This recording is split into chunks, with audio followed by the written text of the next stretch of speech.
تعالوا النهاردة نعمل مع بعض صينية اللحمة بالبطاطس بتاعت زمان، طعم زمان وجمال زمان، طعمها ولا أروع من كده.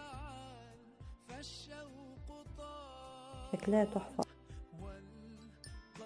تتاكل أكل، والبطاطس دايبة وطعمها جميل،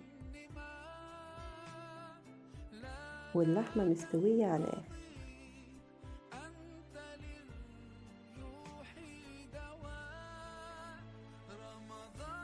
شايفين الجمال بتاعها؟ والجو برد بقى،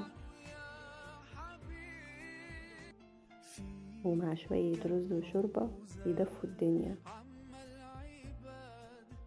معايا هنا بصلاية مقطعة، حطيت عليها التوابل ملح وفلفل وكمون وكزبرة،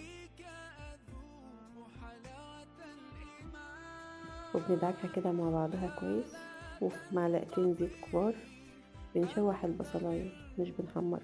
وبعد كده بننزل على، انا عملت هنا خضار بطاطس وكوسة مع بعض، كان طعمها بصراحة خطير. انا ما حطيتش غير التوابل بس، دي حابة تحطي توابل تانية من عندك إيه.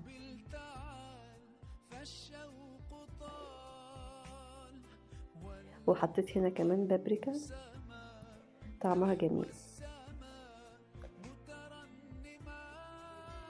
وعصير الطماطم طبعا بعد ما الخضار اتشوح ودخل في السوا خالص، بقى 3/4 سوا.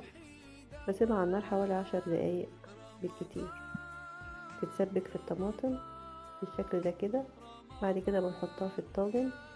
انا اصلا كنت سلقه اللحمه كانت مسلوقه وجاهزه، يعني يعتبر كله مستوي في بعضه يعني. وبنضيف عليها اللحمه كده بالشكل ده، وبعد كده بناخدها ندخلها الفرن لغايه ما تتحمر.